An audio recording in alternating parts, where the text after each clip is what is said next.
And you when I launch you out. Bali, launch you out, out, out, out. Lihat dan ingat cerita.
berakhlak mulia dan memiliki ilmu pengetahuan. Dalam Al-Quran, pendidikan tidak hanya fokus pada kecerdasan, tetapi juga pada pembentukan karakter dan hubungan anak dengan siapa? Siapa lagi? Dan oleh karena itu, pendidikan anak harus dimulai sejak dan dilakukan secara terus-menerus dengan penuh kasih sayang. Saya mau tanya semua. Sekarang kalian sekolah ini termasuk pendidikan apa bukan? Iya. Tentu kasih sayang orang tua apa bukan? Iya. Ada yang masih malas sekolahnya? Ada.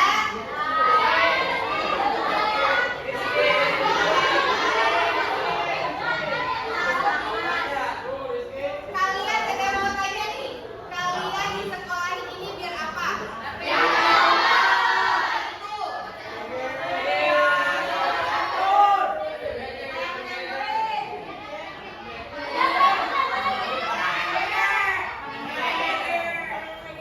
Kita juga dididik untuk menjadi manusia yang memiliki akhlak mulia, bukan semata-mata kita mempunyai ilmu saja. Selanjutnya, dasar pendidikan anak di dalam Al-Quran. Nah, dasar pendidikan itu ada apa aja sih teman-teman? Nah, yang pertama, Al-Quran itu sebagai pedoman hidup. Yang di sini sungguh gak baca Quran. Aku baca. Yang gak baca Al-Quran, angkat tangan. Yang di sini yang sungguh tadi baca Al-Quran siapa?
udah harus awas. Berapa menit? Tadi berapa? Kira-kira. Oke,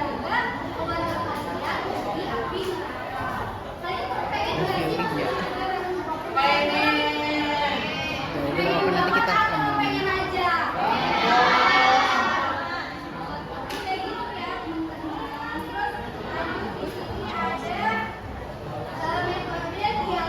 oh, putus ya. Nanti dulu aja.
Teman-teman, sekarang dari tadi pada paham sih yang dibahas apa?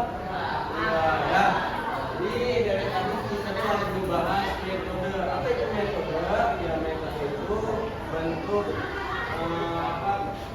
Cara kalian menyebut teman. Ya, cara kalian menyebut teman. Bagaimana sih cara kalian menyebut teman? Ada teman yang suka ngomongin orang, ada teman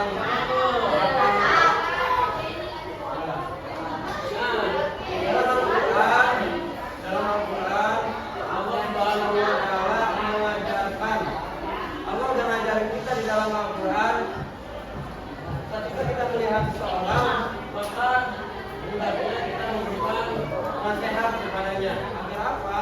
Agar orang yang tersebut tidak merasa tersindir. Tapi bagaimana sih kita nasihati orang yang benar, gitu kan? Untuk kita menasihati orang yang benar, itu bukan kita tegur langsung, tapi kita harus ngobrol, ya. Selanjutnya dalam Al-Quran juga ada yang namanya metode reward dan punishment. Allah Subhanahu wa Ta'ala sudah lama mengajarkan hambanya untuk selalu menghargai usaha seseorang kecil apapun, ya, dan selalu agar sesama manusia mengingatkan perbuatan teman-temannya. Misalkan si pakar beliau selama ini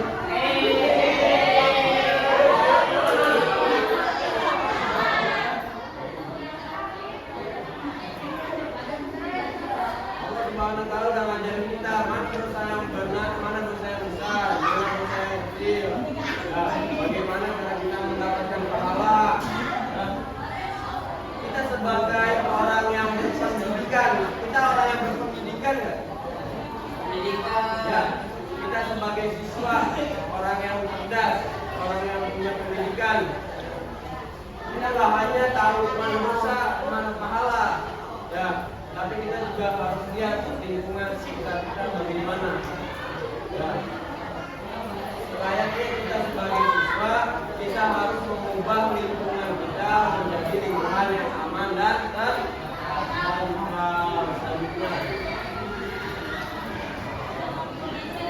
Allah juga dalam Al-Quran berkali-kali mengingatkan kepada kita bahwa ia amal mithqala dzarratin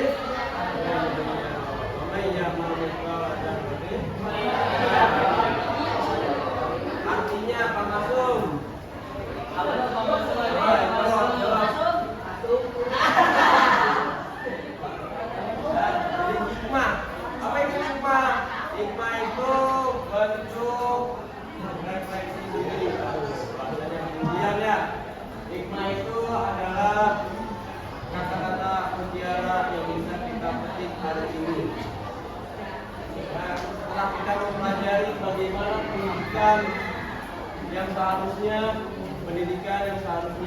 yaitu pendidikan yang bisa membentuk kepribadian kita menjadi lebih baik. Yang hanya cerdas, nggak hanya jago bicara, nggak hanya pinter di mata pelajaran, tapi pendidikan, orang yang berpendidikan seharusnya orang yang punya karakter dan moral yang baik. Di Indonesia banyak kasus korupsi. Orang-orang pendidikannya pada tinggi kan? Orang-orang korupsi pendidikannya pada tinggi semua. Tapi kenapa kok mereka masih gila harta, masih tidak puas ya, masih gila jabatan? Karena apa? Karena pendidikan yang mereka dapatkan itu tidak membentuk akhlak, tidak membentuk kepribadian menjadi yang lebih baik.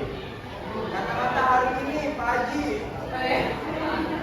Dengerin ya, ini kalian simpan dalam hati kalian, tanamin dalam hati kalian. Kakak pernah dengar dari salah satu mentor kakak bahwa katanya hiduplah seperti seorang masterpiece. Tahu masterpiece tahu? Orang yang suka melukis. Ya. Seorang masterpiece dia bisa menjadikan kertas kosong menjadi sebuah lukisan yang mahal. Bahkan seorang masterpiece menggambar asal-asalan, menggambar abstrak aja, lukisannya dihargai dengan harga miliaran. Kan hiduplah seperti layaknya masterpiece. Kita ini semuanya kertas kosong. Sejak lahir kita kosong, nggak tahu apa-apa. Yang bikin kita tahu apa? Kita berteman, kita ngelakuin pengalaman, kita ikut bola, apa ikut lomba. Itu yang isi diri kita tuh seperti itu. Maka jadikanlah kita sebagai masterpiece. Bukan seorang masterpiece nggak butuh alat yang mahal. Ya, bukan alatnya yang mahal, bukan pendidikannya yang tinggi, tapi jati dirinya, kualitas dirinya yang mahal. Itulah pendidikan yang seharusnya adanya.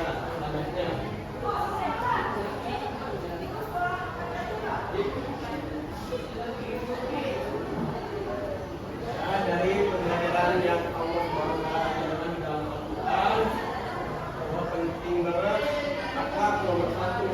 Kecerdasan yang lainnya nanti dulu ya. Akhlak dulu, orang kalau udah berakhlak itu yang dibawa kalian mau dihargai depan orang, punya akhlak. Kalian mau dihormati sama orang, kalian hormati orang lain, punya akhlak. Apa itu artinya? Makan nanti bagi sendiri, makan nanti bagi sendiri.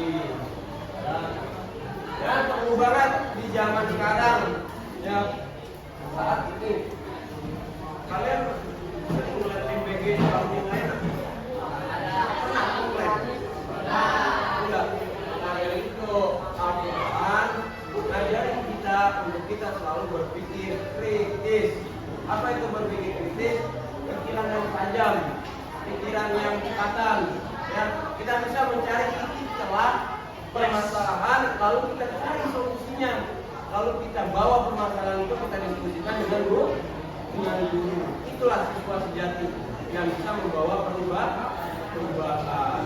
Tadi kakak bilang salah pergerakan itulah yang menentukan Indonesia saat ini ya. Betul. Setuju. Dan satu pesan kakak, dimanapun kalian, sedang apapun kalian, apapun yang kalian bicarakan, apapun yang kalian inginkan, jadikanlah semua itu menjadi hal-hal yang positif. Dan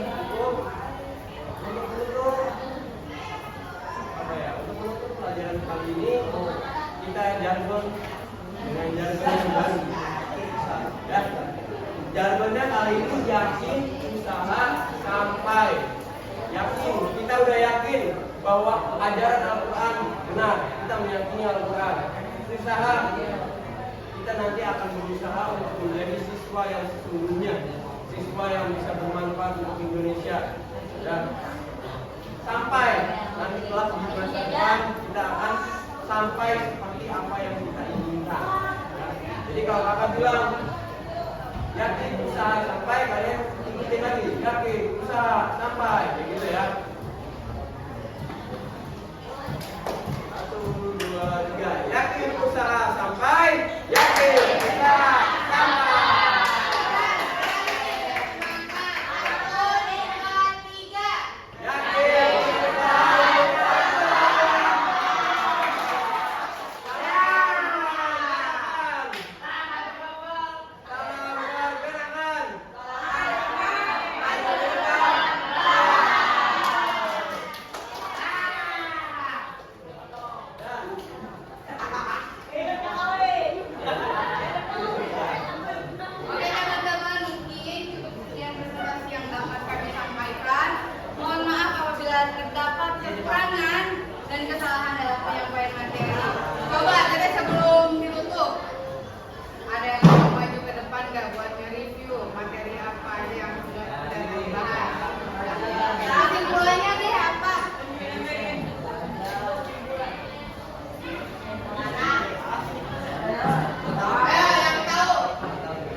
Mohon dimaklumi dan mohon dimaafkan ya teman-teman semua.